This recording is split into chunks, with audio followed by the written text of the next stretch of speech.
Pra po thua do jetë e vështirë te pjesa e identifikimit të dytë pronave të dytë. Ajo që do të ndajnë. Ajo që është ndoshta për të theksuar që me vend e kësaj takse, a do lehtësohet qytetari nga disa taksa të tjera, sepse kemi disa taksa që janë nonsens. Për shembull, po për shembull ti nëse ke 5 shtëpi e paguon 5 herë taksën e televizorit, po themi. E paguon 5 herë të taksën e shkollimit të fëmijëve. Ke fëmijë, ke televizor, do ta paguash të taksën. Do mendoj që do të bëhet një reformë dhe me thellë me hyrjen e kësaj takse të re. Pra, do të hiqen ca taksa që sot janë ndoshta jo të përshtatshme. Pra do të lehtësohet një qytetar nga disa taksa që nuk i takojnë. Për shembull, pensioniste paguajnë taksën e televizorit, paguajnë taksën e shkollës, siç të thash. Duhet të ketë një reformim më të thellë. Në këndvështrimin tënd, duhet përjashtohen kategoritë të nevojë nga kjo taksë. Flasim për pensionistët, për ata që kanë mendime ekonomike. Unë them që po dhe ligji do dalin me udhëzime të tjera se si këto mundet të... Armand, duhet të përjashtohen kategoritë veçanta nga kjo taksë? Shko, gjëja më populiste tuash është përjashtohen gjithë nga taksat, mos kemi taksa, po ajo që mendoj unë është, po dhe perëndimi e ka hasur të problem. Një çift me pensionist ka një apartament në qendër Tiranës që sot mund vlej 300.000 euro. Ti do ta përjashtosh nga taksimi sepse është pensionist, apo jo? Po tash ndërkohë ti ke një pronë që vlen 300.000 euro. A duhet taksohet kjo proporcionalisht me vlerën e saj në treg?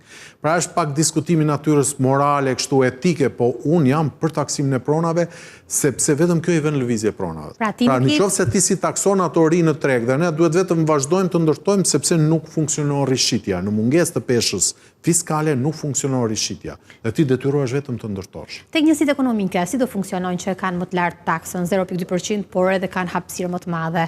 Do sillë rritje të çmimeve ose mos mbajtjen e dyqaneve mbyllur në këtë rast? Po njësitë ekonomike në Tiranë nuk ndikojnë shumë se është e njëjta gjë. Bie fjala. Jo, çmimi pronës sigurisht do ketë rritje të qiratë, po mos nuk e shpangim dot. Ai sa është. Se? Nëse unë paguaj taksë. Po referencat janë të njëjta. Nuk ka lidhje referenca po taksa e pronës të Tiranës nuk ka filluar efekti, fiton prapë në janar. Kështu që do ketë një rritje.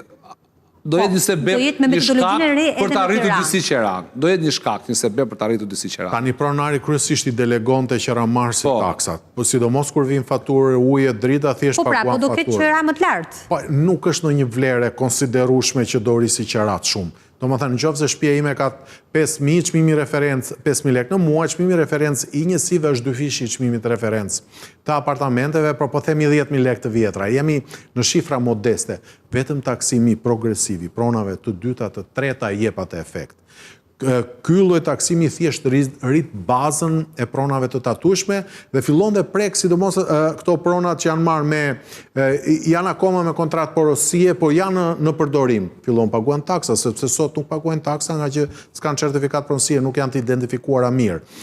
Plus pastaj ndërtimet që janë lënë për gjysmë, legalizim me kështu me radhë, thjesht shoh rritjen e bazës, nuk shoh rëndesën e pronarëve me këtë udhëzim. Dakor, ndërkohë Këshillave Bashkiak u jepet e drejta në bazë të këtij projekt vendimi që të modifikojnë shkallën me plus minus 30%.